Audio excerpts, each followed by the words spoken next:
Bienvenue Ludovic, je suis Bah vraiment hyper merci. contente de t'avoir aujourd'hui.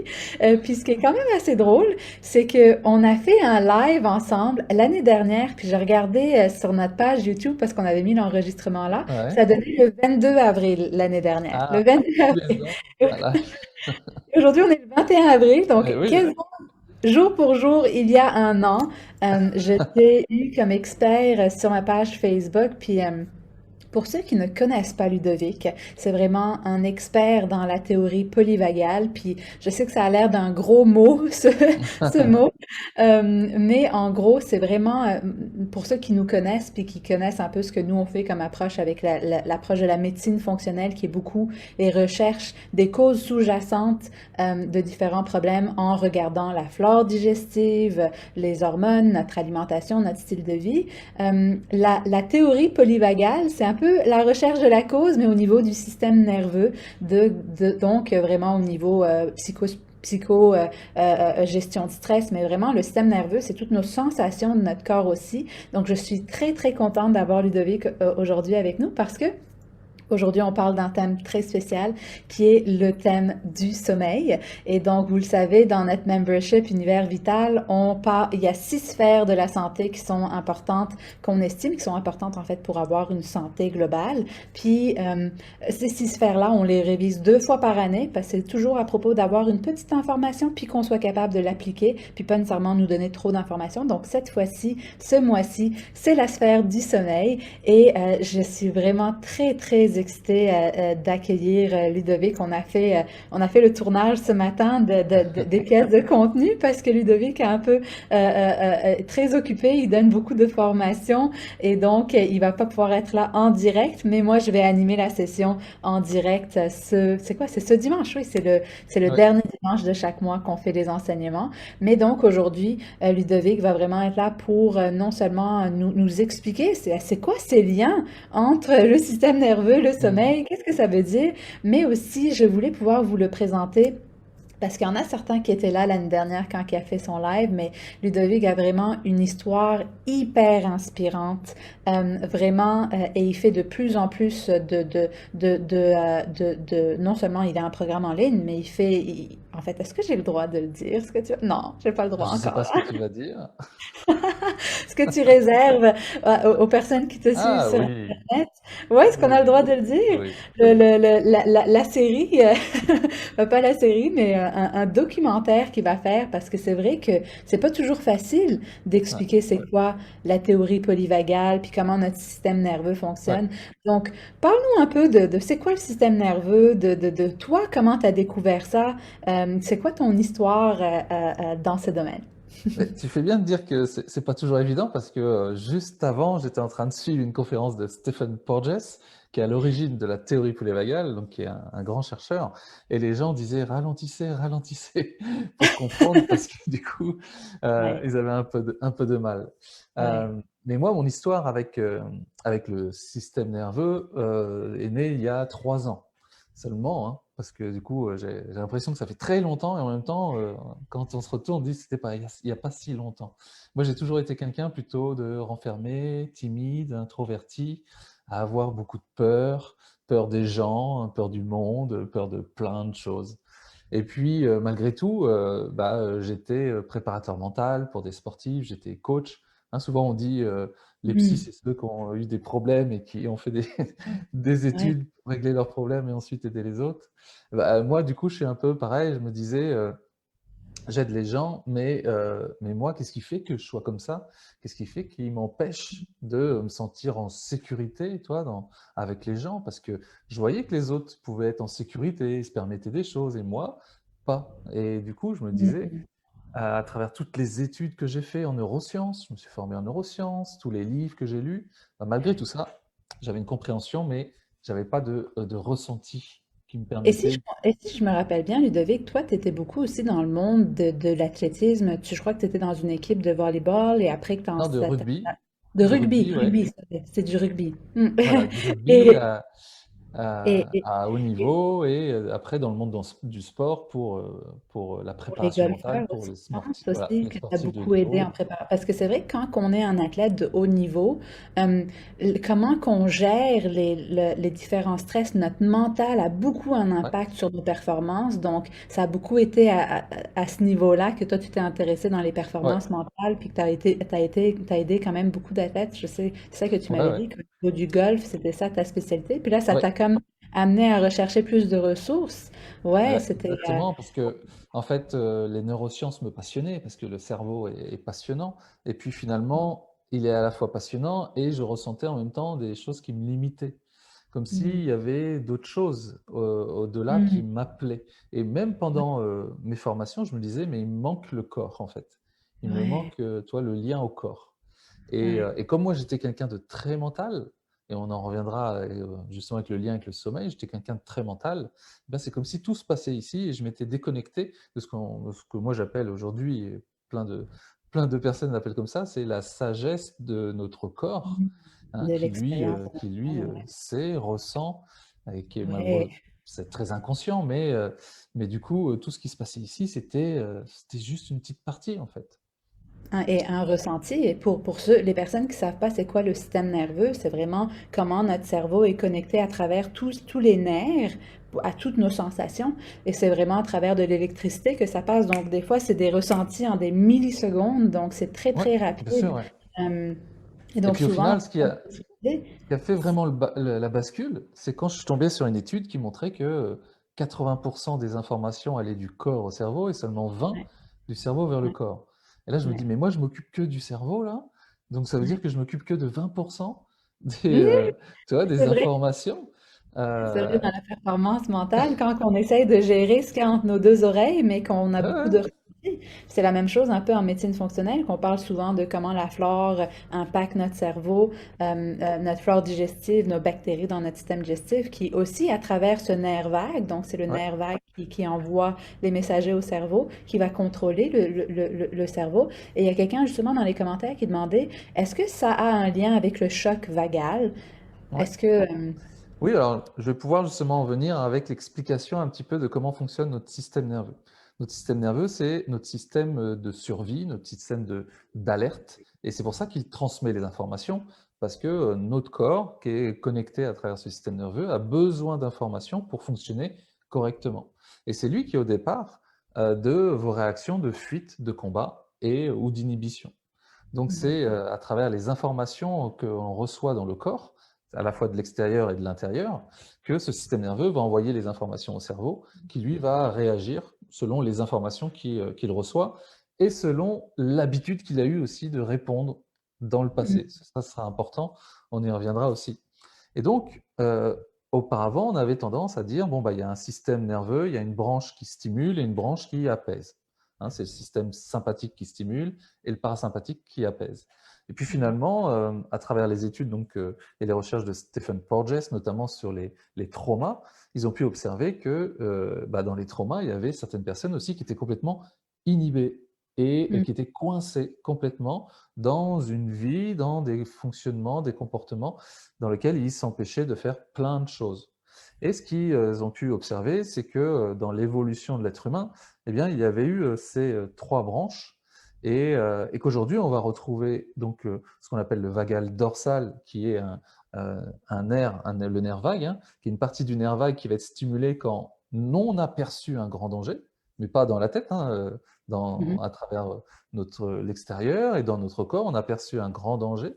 Il va y avoir le système sympathique qui va être stimulé quand on a perçu une menace qui nous amène à fuir ou combattre. Et puis le système ventral, le vagal ventral, qui lui est stimulé quand eh bien, il n'y a aucun signaux d'insécurité. Et Mhm. quand on fait un choc vagal, eh bien, euh, avant le choc vagal, il y a notre système sympathique qui augmente parce que lui, il est en train de nous activer soit pour répondre à la situation, on peut imaginer qu'il fait très très chaud ou qu'on va avoir une forte émotion. Donc tout d'un coup, il y a le système sympathique qui augmente et en fait, par surcompensation, le vagal, le nerf vague, il va redescendre d'un coup, ce qui fait que ça fait un choc en fait, Mhm. et ce qui fait C'est qu'on comme pour perd. un peu Oui, Ouais, exactement, ouais. C'est comme s'il y trop avait une intense trop pour le forte corps. stimulation Il faut que je fasse un genre de et reboot. hop, exactement, ouais. Et donc c'est ça, hein, le choc vagal ou le malaise vagal, nous on appelle ça en Europe. Wow. Et donc on est constamment en train en fait de rechercher autour de nous et à l'intérieur des signaux de sécurité ou d'insécurité. En fait, on se demande tout le temps: «Est-ce que je suis en sécurité?» Donc c'est Mm. vraiment ça notre système nerveux. Et juste pour récapituler un peu pour les personnes qui s'y connaissent un peu moins au niveau du système sympathique, parasympathique, donc en gros, même moi, je me mélange tout le temps entre c'est lequel qui est... Parce que je sais que souvent à l'école, on va apprendre le système nerveux, il peut soit être en sympathique ou en parasympathique. Et moi, la façon que je m'en rappelle, c'est que je me dis, OK, c'est toujours le contraire. Sympathique, disons qu'on est sympathique, on est gentil, mais c'est le contraire. C'est quand on est stressé, puis le parasympathique, c'est quand on est calme. Et donc, Ouais, à l'école ou en biologie normale, on va souvent nous parler de ces deux façons que notre système nerveux peut être. Et donc, c'est soit qu'on est calme, puis que là, on digère, ou qu'on est stressé, puis que là, faut se battre, il faut se préparer. ouais, Mais un peu avec ce que tu disais, avec faut soit se battre ou fuir, mais avec la théorie polyvagale, il y a une troisième. Donc, c'est comme s'il y a le parasympathique qui reste quand on est relax, mais dans ouais. le sympathique, il y a deux Non, façons qu'on c'est peut dans le voir. parasympathique, il y en a 2. Désolée, je viens encore de faire la même erreur. Dans le parasympathique, on est calme, et dans le sympathique, il y a deux façons Non, qu'on peut... non, non. Ah! Il y a le sympathique et dans le parasympathique, il y a, à la fois je suis en grand danger et à la fois je suis en sécurité. Ok, alors je me mélange encore. Donc, disons que dans la version stress, il y a les deux. Soit qu'on est en train de courir ou d'être un peu sur l'adrénaline, de se défendre, de Ouais, se battre, ou qu'on est vraiment ce que Ludovic disait en dorsale, où on est comme en mode protection réservée. On essaie de vraiment de vraiment se protéger. Puis c'est ça qui est relié un peu à ce que tu disais dans ton histoire, que toi, tu étais vraiment ouais, un grand timide. Puis tu sais, moi, j'ai beaucoup connecté aussi avec ça sur ce point, parce que moi aussi, j'étais une grande timide. Puis c'est tu sais, un peu comme tu disais que des fois, c'est les expériences aussi qui vont faire qu'on va développer quelque chose ouais, ou qu'on va prendre l'habitude, mais des fois, c'est vraiment nos expériences passées qui vont être emmagasinés les mémoires de notre corps. Puis c'est des fois que, ouais, c'est pour ça un peu que tu sais, des fois en performance mentale, on donne des outils entre les deux oreilles, mais des fois on ressent des sensations, puis c'est comme plus fort que nous. ouais, Euh, et donc c'est pour ça que j'aime beaucoup cette théorie polyvagale, parce que ça va vraiment à la cause sous-jacente de comprendre c'est quoi ces sensations que notre corps peut avoir ouais. et mettre un mot ou de détecter, de prendre cette conscience. Puis j'adore justement comment toi tu appelles tes programmes la pleine confiance. Mais quand j'ai su, parce que c'est vrai que c'est un gros mot, la théorie polyvagale. Puis des fois, Mhm. faut vulgariser, hein. Faut Ouais, vraiment rendre ça plus simple.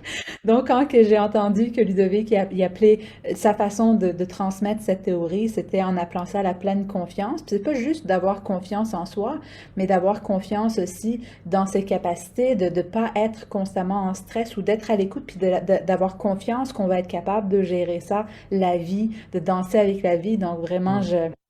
j'adore le nom de ton programme, j'adore ton programme Bah, tu sais, aussi. la la, à la fois la confiance et à la fois la théorie polyvagale, hein. Théorie polyvagale, c'est la science de la relation parce que je vais apprendre à être en relation avec, les autres, avec le monde, avec moi-même et selon si je me sens en sécurité ou en insécurité, eh bien, je vais, en fait, changer ma relation et la confiance, c'est aussi une question de relation. Hein, C'est vrai. c'est pour ça que j'ai appelé ça la pleine confiance, parce qu'à partir du moment où on arrive à ce qu'on appelle réguler son système nerveux, eh bien, on transforme des Mm. expériences d'insécurité en Ouais. expériences de sécurité, parce que finalement, on a peut-être appris quand on est petit que c'était de l'insécurité, que ça pouvait faire peur, alors qu'au final, aujourd'hui, en étant adulte, ça nous fait plus peur et on vit constamment dans des situations où on a l'impression qu'on est en insécurité alors qu'on on craint rien, hein, on va pas mourir.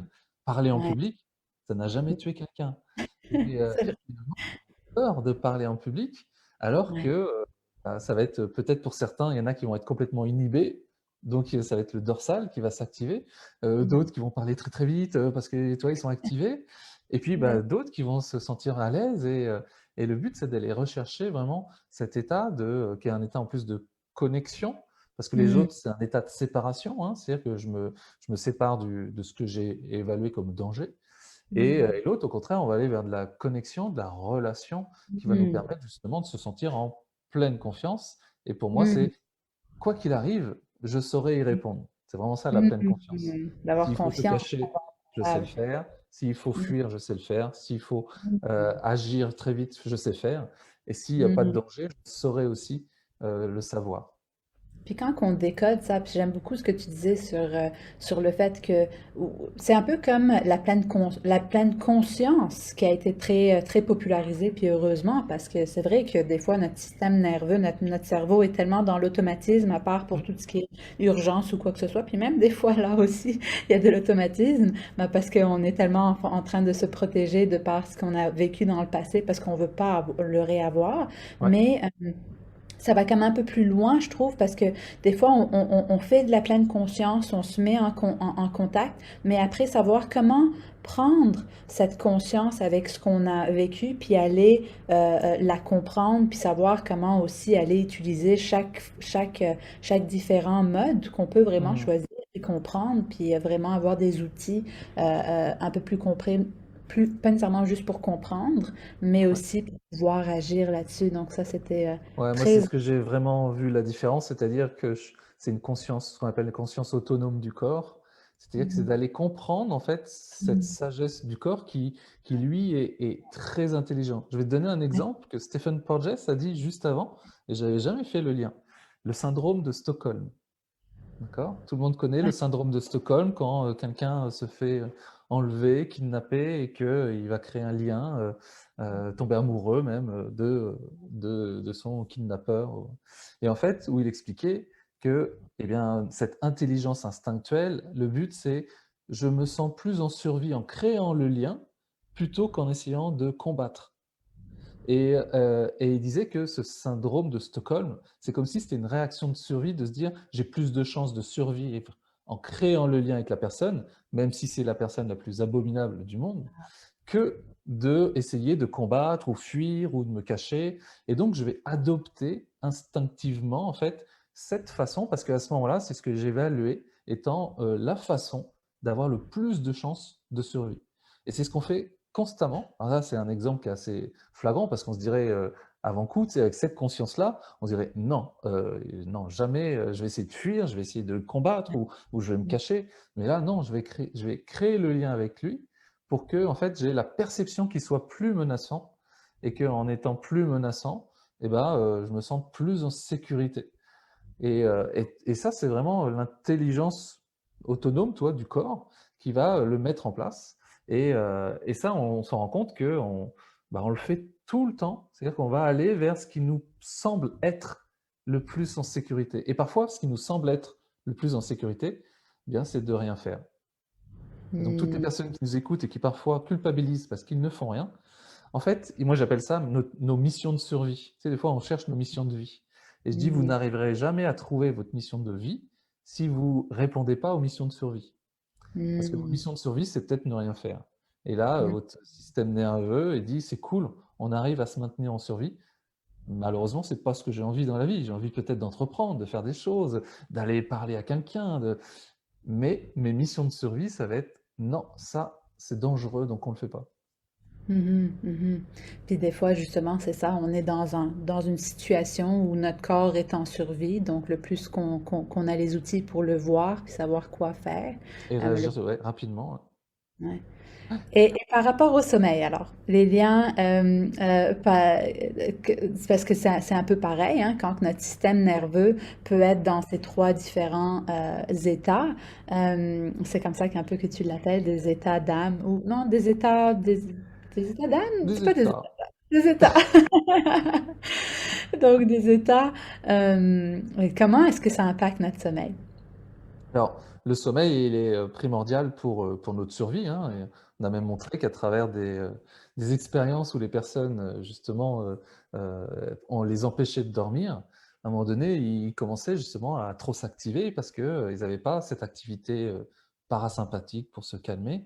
Et du coup, ils devenaient presque fous, hein, à un moment donné.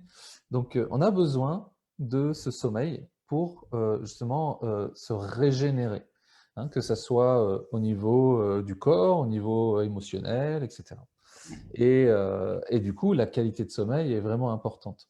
Ouais. Maintenant, le système nerveux, lui, il est là pour nous maintenir en survie. Donc, Mhm. selon ce qui se passe en ce moment dans notre vie, eh bien, on peut très bien avoir des difficultés à dormir parce qu'il nous maintient éveillés. Il nous maintient éveillés pour résoudre les problèmes, il nous maintient éveillés parce que c'est aussi notre fonctionnement du moment. Il faut toujours qu'on soit très actif, hein, notre corps est très actif. Donc on a du mal à le remettre dans un état apaisé. Et l'état apaisé peut même être un signe d'insécurité. Parce que si, tu sais, c'est des fois, c'est si je lâche un peu, c'est à ce moment-là que je vais me faire attaquer. Comme les animaux, Mhm. il suffit Ouais. d'observer les animaux, hein. Moi, Mhm. j'ai les chats du voisin qui viennent. Dès qu'ils entendent un bruit, hop, ça y est, hein, c'est le système sympathique qui se réactive. Et puis après, on se remet en parasympathique. Les animaux sont beaucoup plus intelligents que nous à ce niveau-là. Si tu regardes les animaux, ils vont être capables d'avoir cette flexibilité de passer du système sympathique au parasympathique très rapidement, hein. C'est-à-dire que Mhm. dès qu'ils ont observé où venait le danger, ils voient très bien que, en fait, quand je dis ils voient très bien, c'est qu'ils captent très bien qu'il n'y a pas de danger. Ouais, c'est comme le livre, je sais pas si tu as déjà lu le livre de Zapolsky, qui est comme Les zèbres ne font pas d'ulcère d'estomac. Ouais, C'est un peu ça le livre. Puis en gros, il explique que les zèbres, ils pourraient être en troupeau, puis à ce moment-là, si dès qu'il y a un lion, ils courent partout. Puis là, dès que le lion a attrapé un de leurs amis, disons, qu'il juste à même pas un ouais, centimètre d'eux, c'est dès qu'il y en a un qui a été attrapé, il recommence à brouter de l'herbe juste ouais, à côté. Parce qu'ils savent qu'ils sont plus en danger. Donc, ils sont exactement. capables d'éteindre Ouais, leur système sympathique. ouais, Je l'ai eu, exactement. ça aussi. Ils le font notamment avec des tremblements, hein. Il y a des vidéos comme ça, où on voit une gazelle qui se fait attraper par une lionne. Et déjà, donc, il y a le système dorsal qui permet en fait de se mettre en mode inhibition, parce que dans le dorsal, on crée de l'endorphine. Donc du coup, ça diminue aussi la douleur. Et ce qui fait que si le lion lâche la gazelle, et parce que le lion ne mange pas d'animaux morts. Alors s'il croit que c'est un système de sécurité aussi, de défense, hein. Donc si le lion a la perception que l'animal est en train de mourir, il va le laisser et la gazelle se remet à trembler, c'est-à-dire qu'elle remet en route son système sympathique et elle repart. Et comme tu dis, 5 minutes après, elle sera en train de brouter ou discuter avec ses amis tranquillement, Ils comme vivent si pas le rien stress n'était. comme nous, disons. Nous, on a Ouais. évolué Alors que différemment. nous, on n'arrive pas en fait à s'en libérer comme ça, parce que bah, déjà on a ce cortex préfrontal qui est là pour donner du sens à tout. Donc imagine, ce serait les zèbres, ils se diraient: «Ah, mais pourquoi lui, c'est pas normal, euh, alors qu'il avait une mission de vie, il était gentil, et pourquoi il s'est dit que...» Enfin, non, comme tu dis, ils s'en foutent, hein. Bah lui, c'est lui, voilà.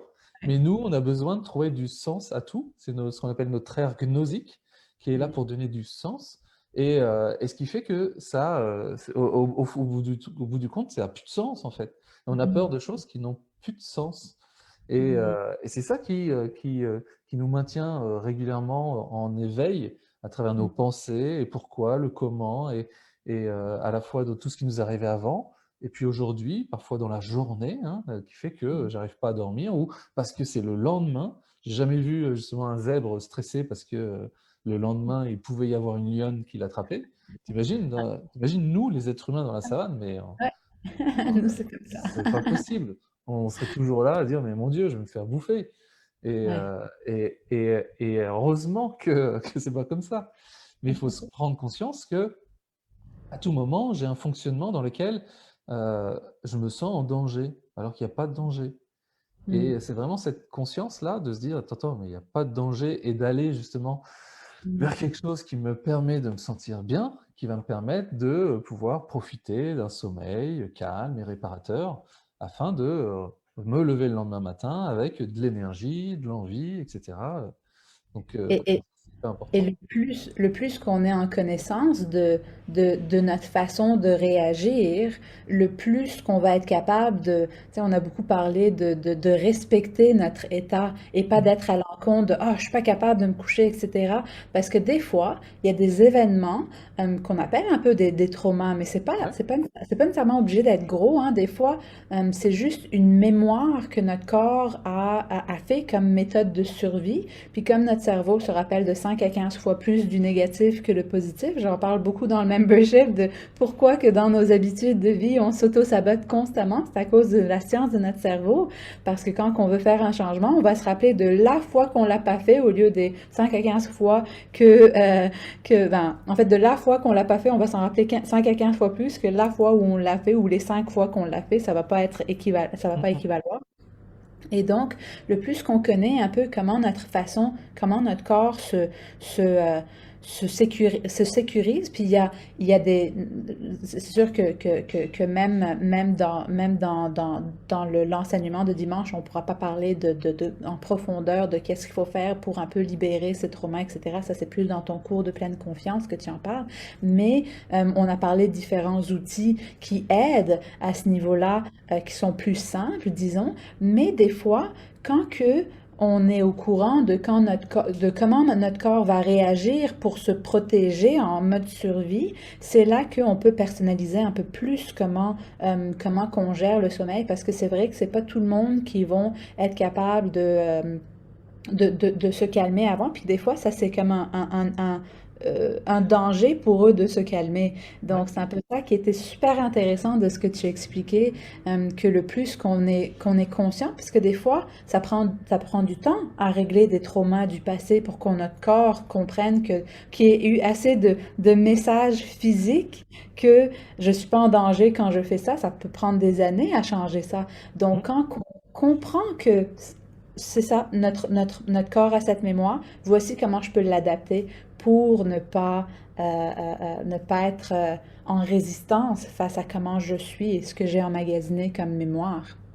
Souvent, tu sais, on relie la conscience au cerveau. D'accord? Mais comme je disais tout à l'heure, il y a la conscience autonome du corps. Et c'est comment, justement, moi je prends toujours le cerveau comme une boîte d'informations. C'est-à-dire qu'ils ont, les dernières recherches en neurobiologie ont démontré que quand tu fais un IRM du cerveau, quand il y a l'activation du cerveau, c'est le reflet de ce qui se passe dans ton corps. Mhm. Donc soit on se base que sur le cerveau et on se dit, ah tiens, il y a cette zone qui est activée, cette zone, mais à quoi ça correspond dans ton corps? Et quand tu as des pensées, quand tu as des sentiments, c'est toujours revenir, tu dis, tiens, où est-ce que ça se passe dans mon corps, ça, en ce moment?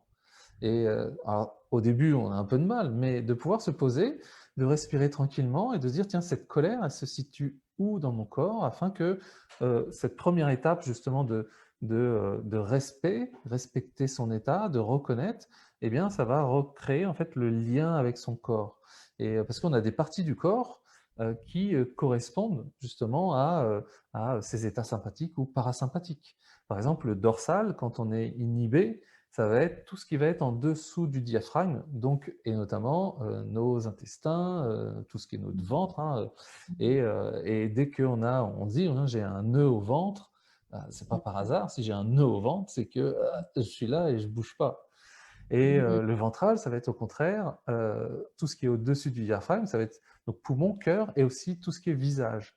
Et c'est Mhm. comme ça qu'on crée le lien avec les gens, c'est à travers notre visage. Hein, quand on dit les yeux, c'est très important, mais il suffit de regarder quelqu'un, tu sais tout de suite si tu te sens en sécurité ou pas avec cette personne-là, selon comment elle te regarde. Et puis le Mhm. sympathique, ça va être de ressentir cette activation qu'on va ressentir notamment au niveau du cœur, au niveau du plexus, et puis au niveau, bah, souvent, qu'on parle de fourmis dans les jambes, des jambes lourdes, des choses comme ça, mais toutes les expressions qu'on utilise, elles ne font que imager en fait ce qu'on ressent dans notre corps. Hein, j'ai du poids sur les épaules, et donc de s'écouter et de se dire, tiens, si j'ai du poids sur les épaules, c'est fait pour quoi? C'est peut-être fait pour m'empêcher d'avancer. Hein, si j'ai des fourmis dans les jambes, c'est fait pour quoi? C'est peut-être fait pour fuir. Qu'est-ce que je suis en train de fuir en ce moment? Et de se Mhm. poser des questions justement en relation avec son corps, qui est en train de nous dire, j'ai détecté un danger. Pour toi, c'est complètement inconscient, mais je te transmets l'information. Et le Mhm. problème, c'est que lui, derrière, il va dire, oh merde, j'ai une information, mais je ne sais pas trop à quoi c'est. Bah, je vais essayer de trouver un sens à tout ça. Mais je vais Ouais. essayer de trouver un sens avec ce que je peux connaître, quoi. Et Mhm. finalement, souvent, ça tombe à côté. Hein, Ouais. et ne pas trouver de sens, c'est de se dire, Ok, merci pour l'info. Je vais me mettre à respirer, je vais me connecter. Où est-ce que j'ai besoin de me détendre en ce moment? Quels sont les messages après, peut-être derrière? Mais dans un premier temps, même, on s'en fout des messages. Déjà, de se reconnecter à son corps. Et toutes les personnes qui nous écoutent et qui ont du mal à s'endormir ou qui se réveillent la nuit, déjà, rien que ça, la première étape, de dire, tiens, mon corps, il est quoi là? Est-ce qu'il est activé? Est-ce qu'il est figé? Est-ce qu'il est coincé? Et qu'est-ce que je pourrais faire justement pour ce qu'on appelle le réguler et me Mhm. remettre en confiance? Mhm. Et ça, on a notre ventral, cet état de ventral qui est le seul où on peut ressentir de l'amour. D'accord? C'est le seul Mhm. état où on peut sentir de l'amour. Quand on est en sympathique ou en dorsal, on ne peut pas ressentir de l'amour puisqu'on est en protection. Hein, donc on est soit en fuite, combat ou inhibition. Donc ce qui m'intéresse, ce n'est pas le lien à moi, aux autres, c'est ma protection. Et le Mhm. fait de, voilà, de respirer, de se mettre en ventral, de se reconnecter avec la nature, par exemple, hein, tout ce qui va me permettre de me reconnecter, c'est tout ce qui va me Mhm. permettre de ce qu'on appelle de me co-réguler, c'est d'aller chercher des choses qui me co-régulent, ou moi-même m'auto-réguler à travers des choses qui me font du bien. Eh bien, ça va Mhm. déjà être une première étape, déjà de connexion à soi et de savoir qu'est-ce qui se passe, Mhm. de quoi j'ai peur en fait, qu'est-ce qui me Mhm. tracasse en ce moment, qu'est-ce qui, et rien que ça, c'est la première étape. Et on n'est pas obligé de répondre. On peut juste apporter ce ventral qui vient apporter de la sécurité. Comme on en parlait ce matin, c'est un peu comme quand on était enfant et qu'on avait peur du monstre sous le lit. euh, Notre maman, elle arrivait et puis elle nous prenait dans les bras et puis elle dit t'inquiète pas, il n'y a pas de Mhm. monstre, c'est ok. À réguler notre physique. Voilà. Mhm. Et ben, elle faisait ce travail-là. Mhm.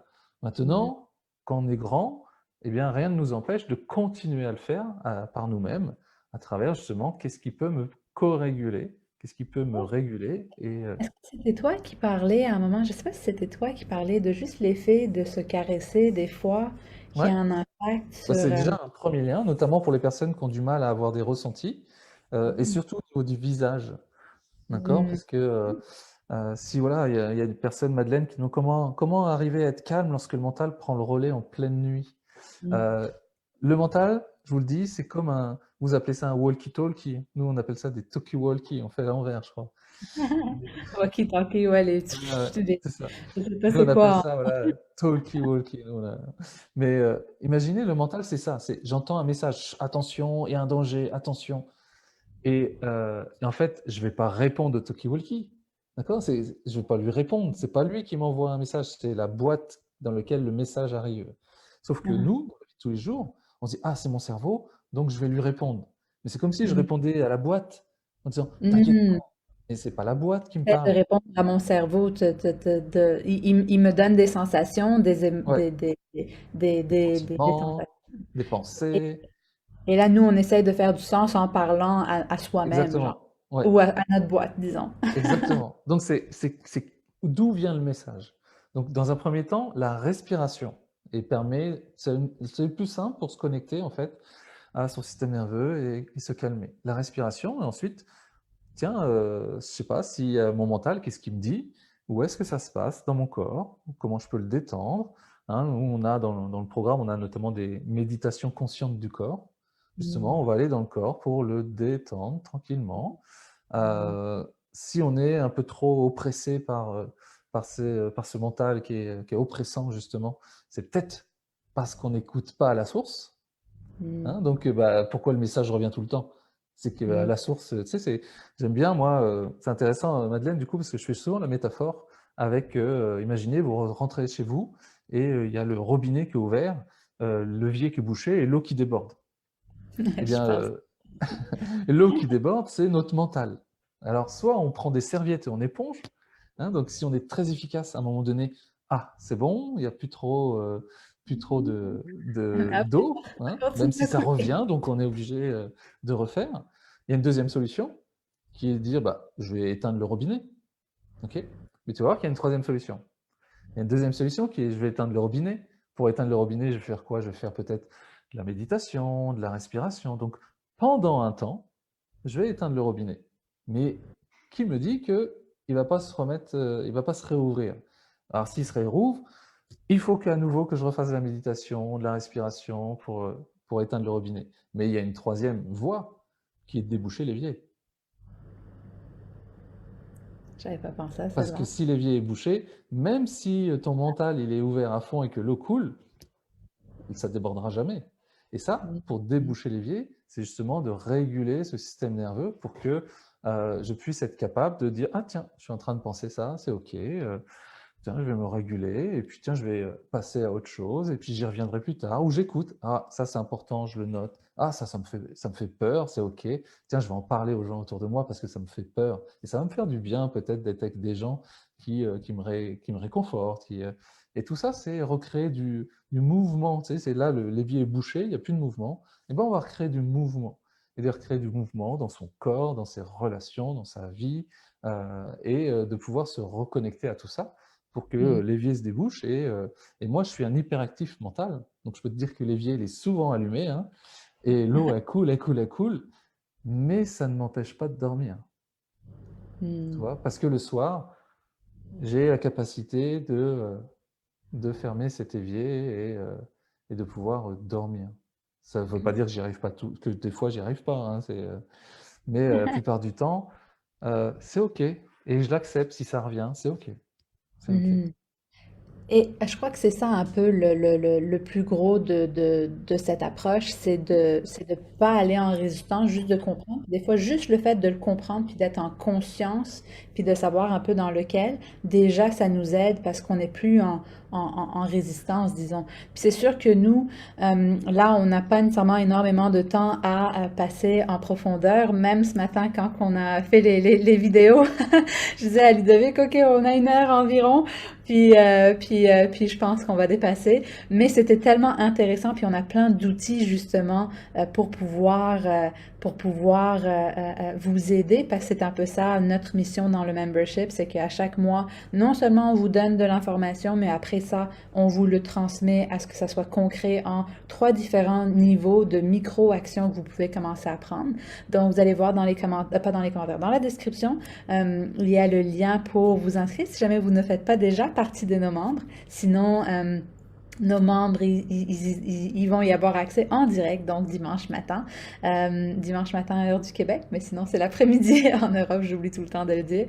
Donc ça va quand même donner encore, aller encore plus loin, mais sinon, vraiment, Ludovic, merci d'avoir pris Est-ce du temps. que Oui, Est-ce que oui, juste, parce qu'il y a Chantal qui a une question qui est très importante. Est-ce que je peux juste y oui, répondre? très bien.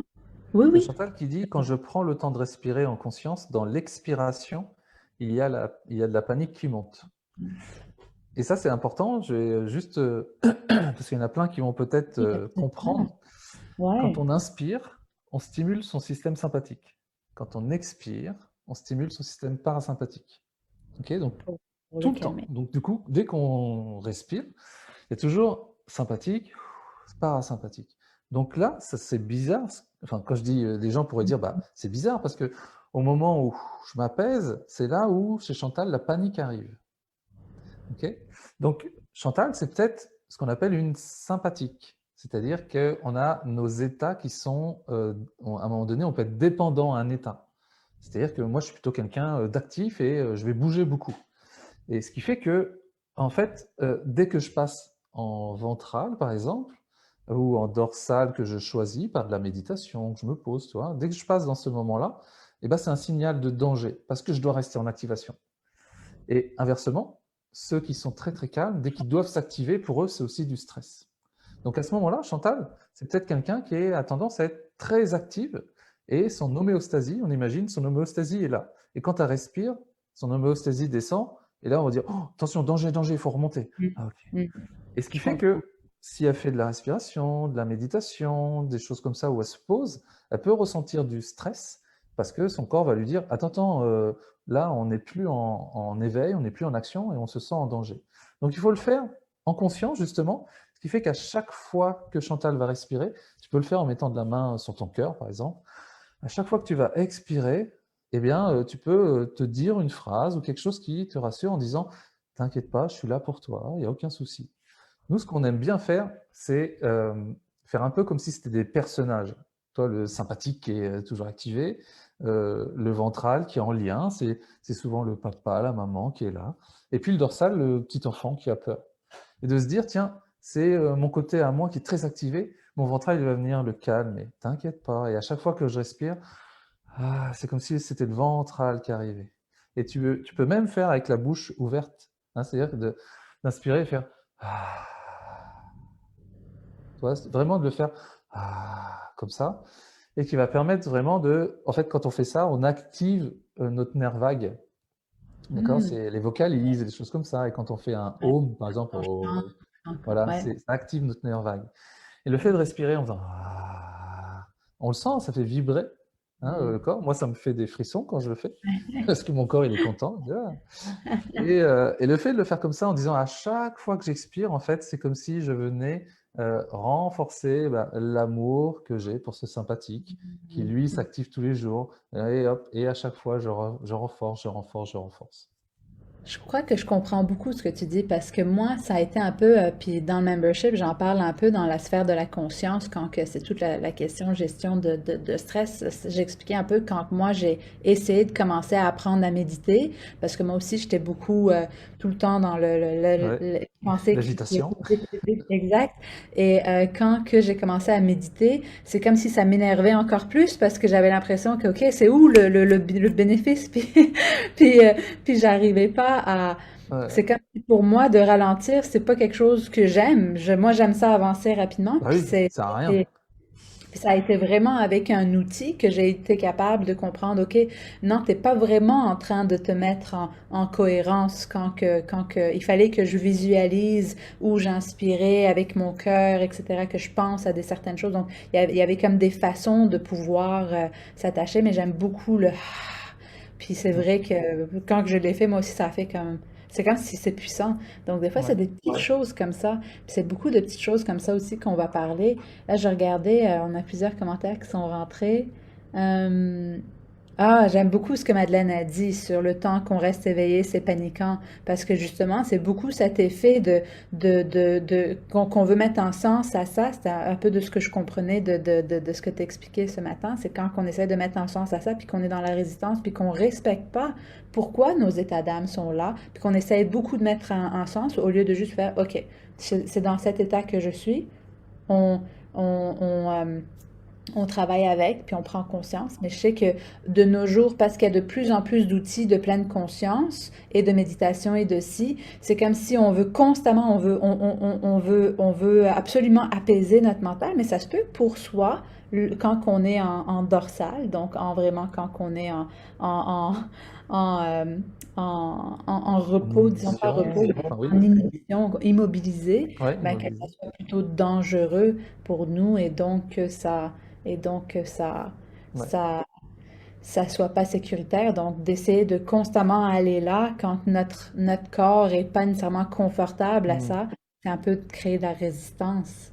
On le voit, Euh, hein, par exemple, peut-être chez certains ça arrive, chez moi ça m'arrive des fois, tu sais, tu t'endors et puis hop, tu as un petit mhm, réflexe nerveux, toi, qui ouais. te maintient éveillé. À chaque fois, je dis, t'inquiète pas, mais tu sais, c'est comme si, voilà, cette partie-là de nous, ah mince, je suis en train de m'endormir, c'est bon, on lâche, on accepte, là, d'être vulnérable, toi. Et c'est OK. Et comme tu disais, nous, on a créé des cycles, hein, on dort la nuit, mais on regarde les animaux, ils n'ont pas forcément ces cycles-là, sont moins réguliers. Ils vont aussi s'écouter eux-mêmes, hein. Alors moi, les chats, ils s'écoutent pas, ils mangent, ils viennent là parce qu'ils savent qu'il y a à manger, donc ils viennent plus souvent. Ils se sont régulés à nous, ils savent quand est-ce qu'on sert à manger. Mais sinon, je les vois, ils dorment. Parfois, ils restent pour dormir, parfois, ils repartent tout de suite. Je les vois quand ils sont activés, des fois non. C'est vrai Mais que ils écoutent. j'avais remarqué, mes beaux-parents ont cherché un chat il y a quelques mois, puis je remarquais, moi je savais pas que les chats avaient un cycle complet. Là, je disais, est-ce que le chat dort tout le temps? Il dort le jour, la nuit, il dort tout le temps. Mais je crois que la nuit, il dort moins ou quelque chose comme ça, ou c'est pas, Ouais. ou ça varie en fonction de ce qu'il ressent ou de ce qu'ils ont fait dans la journée, j'imagine. C'est intéressant ce que tu viens d'amener. Hmm. Donc c'est important, c'est pour ça qu'on dit respecter, c'est aussi des fois on a de l'activation, qu'est-ce qu'on en fait en fait? Plutôt que, comme tu dis, voilà, de vouloir y résister et dire non, non, il faut à tout prix que je dorme, peut-être me lever, faire des choses et Ouais. finalement ça va revenir au calme. J'adore ce que tu viens de dire parce que c'est vrai qu'un des gros messages qu'on a sorti un peu dans l'enseignement, c'est que de nos jours, je crois que on est tellement en train d'essayer de savoir c'est quoi la meilleure façon de manger, la Mm. meilleure façon de dormir, la meilleure façon de faire l'exercice, etc. On a tellement cette envie cérébrale que des fois ça nous déconnecte puis ça nous empêche de vraiment voir ce que notre corps a besoin dans ce moment-là. Puis c'est vrai que c'est pas tout le temps pareil, Ouais. dépendamment de ce qu'on a vécu. Donc, j'ai adoré justement toute cette partie-là avec les différents outils. Donc, c'était très intéressant. Et tu sais que moi, quand je fais la formation pleine confiance, il y a pas mal d'outils, mais je leur Oui. dis, quand moi j'ai fait ma formation, il n'y avait aucun outil. Et en fait, le meilleur outil, et du coup, je dis, c'est peut-être pas vous rendre service de vous donner autant d'outils, parce que le meilleur outil, c'est la conscience de son corps, en fait, l'observation, Mm, l'écoute et la réponse. mm, Et franchement, moi, ça a été mon meilleur outil pour prendre conscience de ce que je vivais. Hein, parce que souvent, mm, je dis, voilà, la vie, elle est là, en fait. Et le fait de me dire, tiens, de me poser des questions, tiens, t'as peur de quoi, en fait? Mais, tu sais, comment dire, en bienveillance, c'est OK. C'est OK, tiens, t'as peur, bah c'est OK, t'as peur de quoi? Tiens, qu'est-ce qui te stresse? Qu'est-ce qui te fait ça? OK. Et mm, d'ajouter encore plus de ventral, de liens comme ça, eh bien, mm, c'est ça qui a fait que, tout d'un coup, je me sens beaucoup plus en sécurité parce qu'il y a une phrase, elles vont te dire, c'est je peux compter sur moi, en fait. Tu vois, je mm, peux compter sur moi. Quand on dit ça, c'est je peux compter sur ce ventral qui est toujours là, en fait. Ça tombe bien, mm. on a un nerf vague, on a tous un nerf vague et il part pas. Donc c'est bien, il est là. Donc on peut compter dessus. Ouais, ouais, très vrai. Ben, c'est de magnifiques paroles. Même Carmen, elle a non seulement dit merci pour cette belle présentation, mais disons qu'en phrase de conclusion, c'est vrai que la solution est dans nous. Il faut Ouais, juste apprendre à traduire ce message. exactement. Ouais, Donc, ouais. cet outil-là, c'est la même chose en médecine fonctionnelle, c'est comment comprendre les messages que notre corps nous donne en termes de différents symptômes digestifs, etc. Donc, c'est pour ça que j'adore nos deux approches, elles sont très, Ouais, très complémentaires. Et donc, voilà, en gros, merci, merci Ludovic avec plaisir. d'avoir pu être présent. Puis vraiment, comme je disais, si vous voulez aller encore plus en profondeur, on a vraiment filmé des beaux morceaux, mais moi, je vais être en direct, puis je vais vous montrer, puis je vais vous parler encore plus de la science de ce qu'on a discuté. Donc, j'ai très hâte à cette partie-là aussi. Donc, voilà, en gros, si vous avez des questions, n'hésitez pas. Mais vraiment, voilà, les gens commencent à dire, à remercier. Merci beaucoup, beaucoup, Ludovic. Et j'arrive pas à croire que ça fait un an qu'on s'est parlé, mais c'est vrai qu'il y a un an, c'était vraiment un temps Euh, crucial. À ce moment-là que tu avais parti ton premier programme ouais, grand public, parce que exactement, ça ouais. fait longtemps que Ludovic, il a des programmes pour certifier des professionnels, mais j'étais tellement contente qu'il ait sorti un programme grand public dans le temps, il y a un an. Donc là, bravo, je sais que tu l'as relancé plusieurs fois. Donc, allez le suivre définitivement sur sa page et aussi tenez-vous au garde parce que il va sortir un super bon documentaire. J'ai très hâte de le voir et donc vraiment on va vous renvoyer un courriel aussi à ceux qui sont sur notre liste pour en parler parce que définitivement quelque chose à ne pas manquer. D'accord?